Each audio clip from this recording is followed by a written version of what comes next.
using a reference for this. It's on the board and marked for the skirt shape. Reminds me of the bell bottoms. I'm not giving myself enough room as usual. I draw big. I don't know why I do better when I draw small, I think. Or at least it doesn't take as long.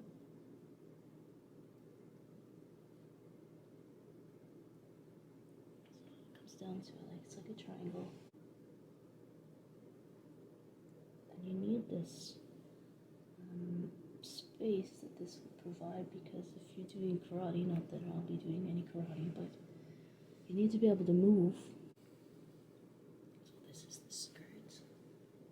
It has some gathering up at the top here, and I'm not sure about that. If I want to do that, it's kind of smocked, which would be fun maybe to do, and it might work with wool. So maybe I will smock it.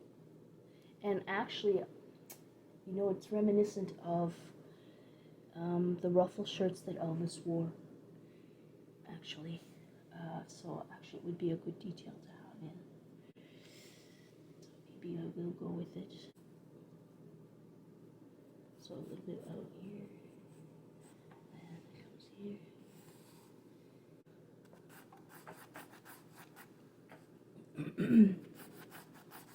But since this is gathered and smocked up here, that helps for the flare.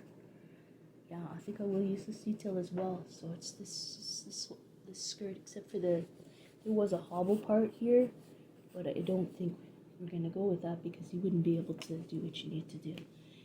So we're just gonna leave that part off. So it's almost like this top part here is an over skirt, but it's instead going to be just the skirt itself.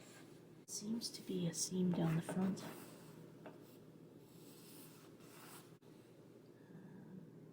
Which might be a good idea because it kind of indicates then the split, almost like as though you were wearing the pants. So emphasize that, the two sides. I do like this detailing after all, so I think we will go with it. Smocking detail. Okay, I kind of like that. It's very reminiscent of the ruffle shirts. He had like the bands around the upper arm, and also the ruffle cuffs, which we're not doing for this. I'm going to go with more of the shape of the cuffs from the actual herringbone suit.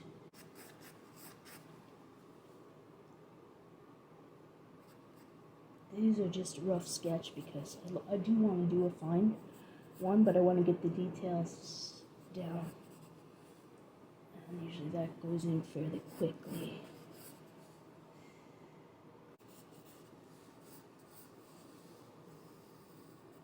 You stop picking at me. You want to go sit somewhere else, Del. Trying to climb up on me here while I'm trying to do this. Deli! Which has become her new nickname, Deli. Her name is indelible. But Deli's in there, so I guess it's okay. Or if they're just like a couple of rows of gathering stitches even.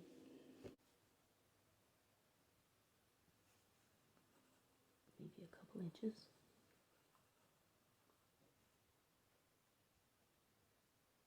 I'm inclined to say like an inch, but maybe an inch and a half.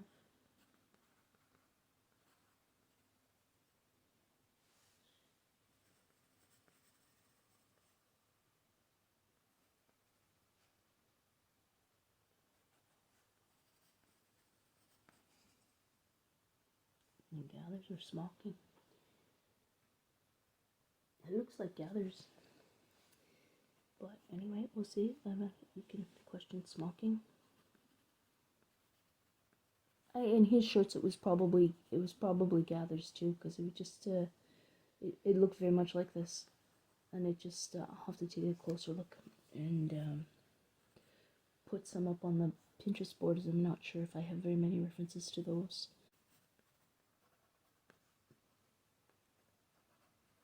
Okay.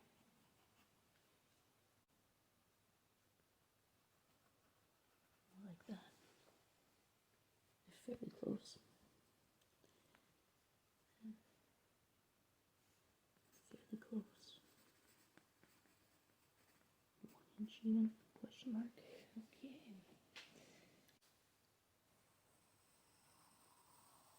So the main then is this point to get the flare, reminiscent of the. That reminds me of the bell bottoms. Yeah, actually, his pants in '69 were a little, weren't as much of a. They were more subtle, but the flare was fairly significant. We're going to have to plus add flares.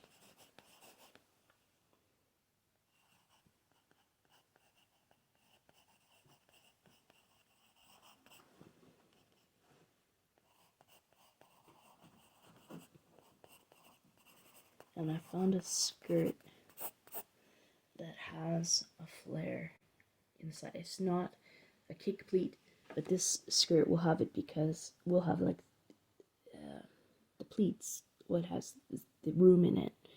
The skirt that I did find was a hobble skirt, and then it had like a flare of color in the sides, which is really cool.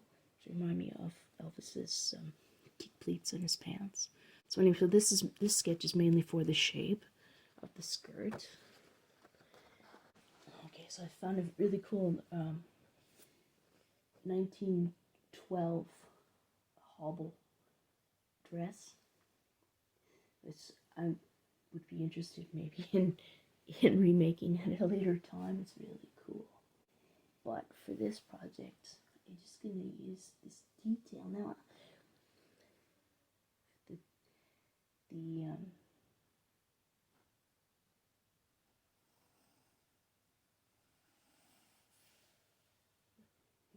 I'm not giving myself enough space here.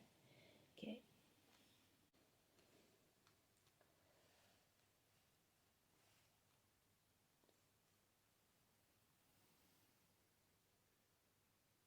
I'm wondering about.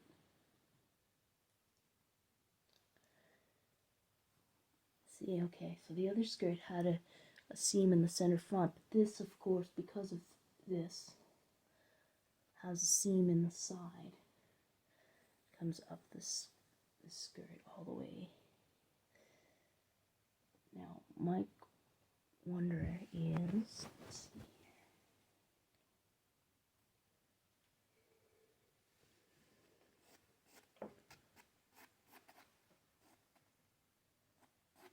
Of course, the shape is not be exactly the same as that one. The other one has the gathering.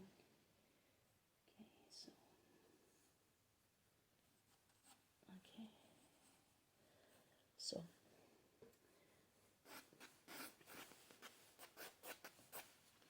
okay, so this is the side of the skirt, obviously, and it has a little flare, pop of color, really cool. And these things weren't, now whether it has like, the flare to give more room, and it doesn't look like it gives more room. It looks more like it's just to make the two-tone, but like, everything old is new again, folks.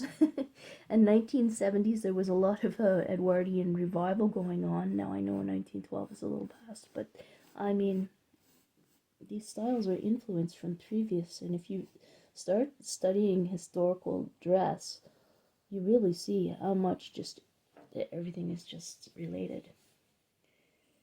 So there's a nice flare. Now for the skirt that we're going to do, this will likely involve, I wonder even if just to put the color on top of whether to sew it in separately or whether to just, I think we'll sew it in separately, but that's okay. But my question is, because Elvis had so much detailing in his suits, and this 1912 dress has these buttons, looks like buttons, and you know how they liked their buttons. It's only on the one side, starting at the top there. Now I don't know, because we have the the smocking too, if it might be too much. So maybe would leave it off of the top part, but have it here.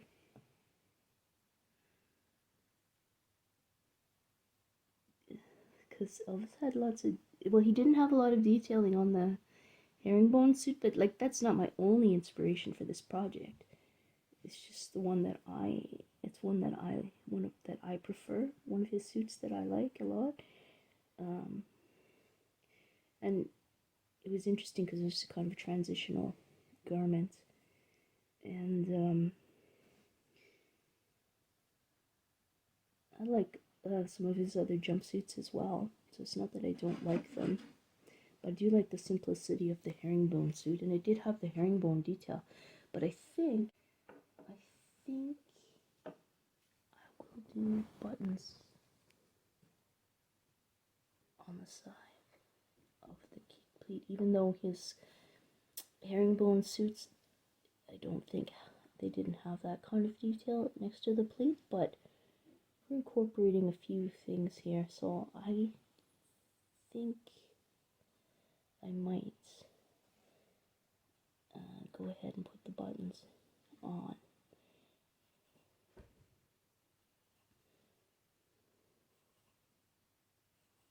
And there's an equal number. So, okay. Buttons, yes or no? It's going to be something you have to make anyway, yes or no? But you're not going to have the heavy embroidery around the neckline, because there's another detail around the neckline that I'm going to use instead. So I don't want to be competing with. But I think we may go with these buttons, and I think I would use covered buttons.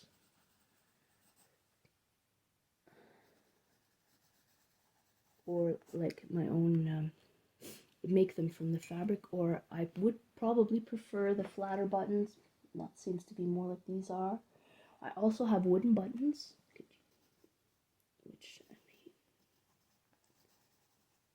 but I don't have that many. Anyway, we'll see.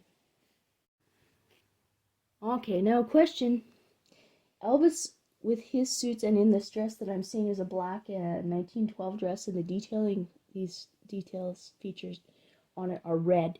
And in Elvis's herringbone suits, a lot of the, well, some of them had the red in the kick pleat, and also in the other jumpsuits, the pleats had red.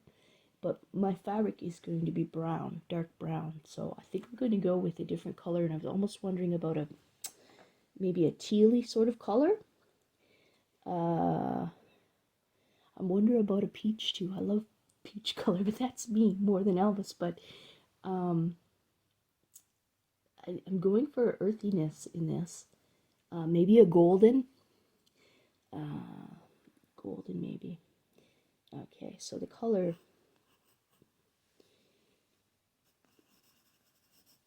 Kick pleat. We're going to call it that, even though that's what the detail is. That's what this is representing. Which I found really cool, and I found this dress with that in it. I thought that was so cool. Color. Question mark. Golden, which I think that's probably a good choice, and I do have some fabric I could use for that. Some with a sort of a green. He had the Cisco Kid suit, and he had some, I've seen some pictures of some of the scarves with more of a teal kind of a detail too, but so I can put it a teal as a question mark, but I think I'm going to go with the golden. And he seemed to have a thing for gold sinks. Just watching some videos more about some of his homes and things, and they seem to, his airplane featured gold sinks, like gold-plated sinks. And he had at his Circle G ranch, I think he had gold sinks and gold bathtub. I think it was actually gold plated. I mean, I think it would be. I don't think that would just be like a paint sort of thing, or that kind of a finish. I think it would have been gold, actual gold, and they said that it was gold in the airplane. So very interesting. So, and he also had like his palominos, and one of them he called Rising Sun. and um, gold scarves and gold rings and gold detailing colors on like his sundial suit and things like that. So I think golden sort of scarves. I think I've seen as well. So I think that golden might be the way to go. I don't want to make it too contrasty with the brown, because that can sometimes be kind of I a bit much. I find. I'll consider golden for now. Okay, so I think I likely then wouldn't do the side seam, but we'll sew these pieces in to the skirt. And this is the reference item for the kick pleats. Okay, so we're getting to the sash here now. And this detail you will find I've seen it in more than one 1910s dress. Not bad, actually. Okay.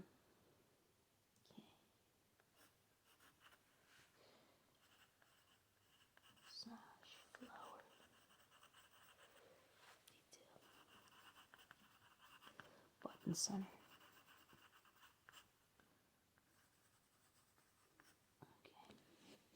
Okay. Now, let's see if I can get a closer shot.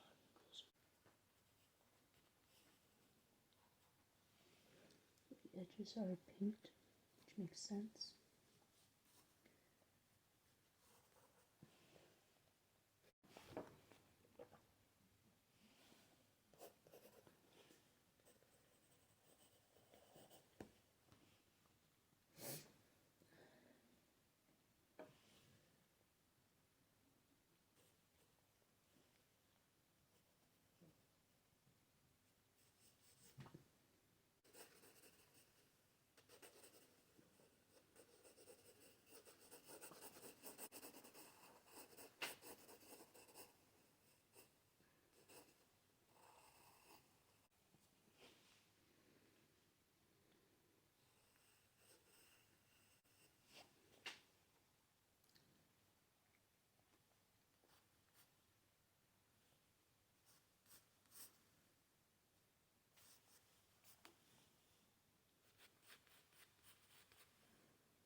Cool, because it kind of reminds me of the gramophone shapes, which were made like flower shape. And a bell, kind of flower shape.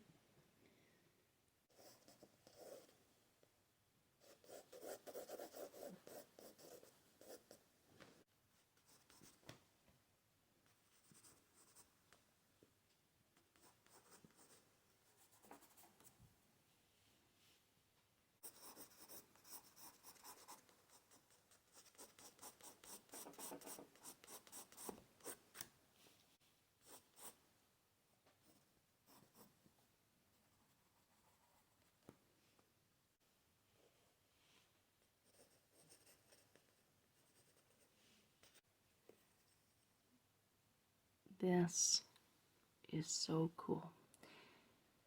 And that's what I'm using for the scarf. That is such a cool detail.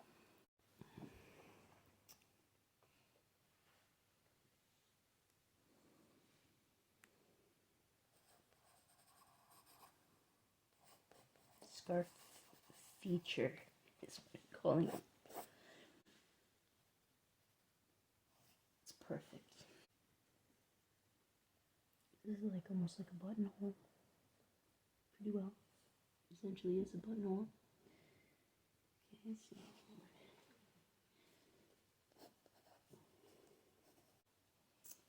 it's like an eyelet too. Okay.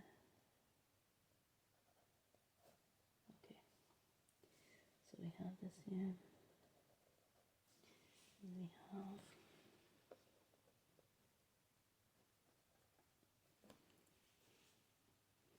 this coming out.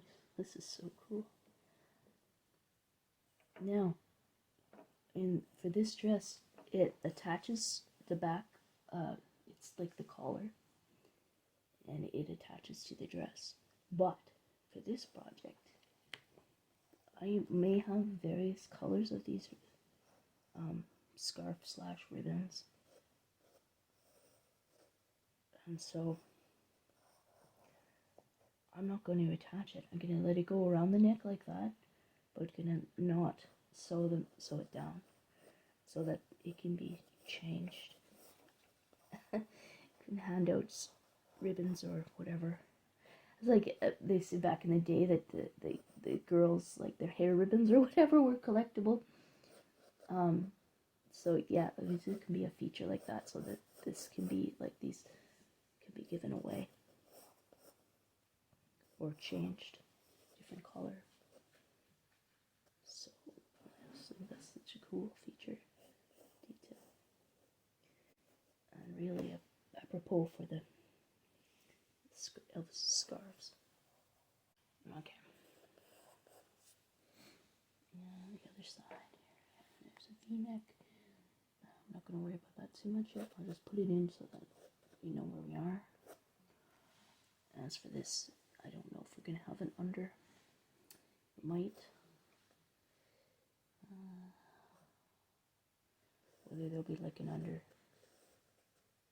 I mean, Elvis just had like a V-neck. It was open. So I don't know. A lot of these V-necks in this era feature like an under panel here, modesty panel sort of thing, I guess. So I may go with one of them. We'll see. For now, we'll just keep the V-neck in and decide that after. I haven't quite decided on that bit yet.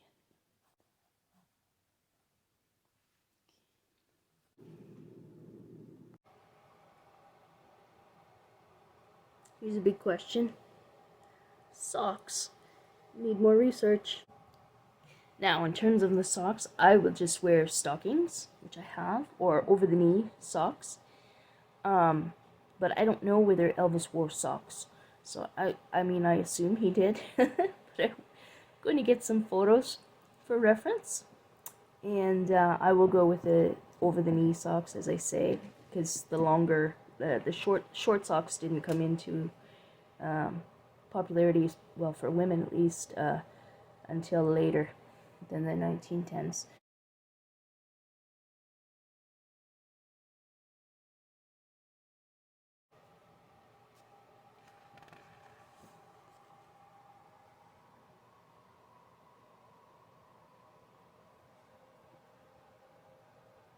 So I still have some more sketching to do of some of these things, which I will do, and then I'm going to make a final composite sketch. But I've got the details down, some of the main details.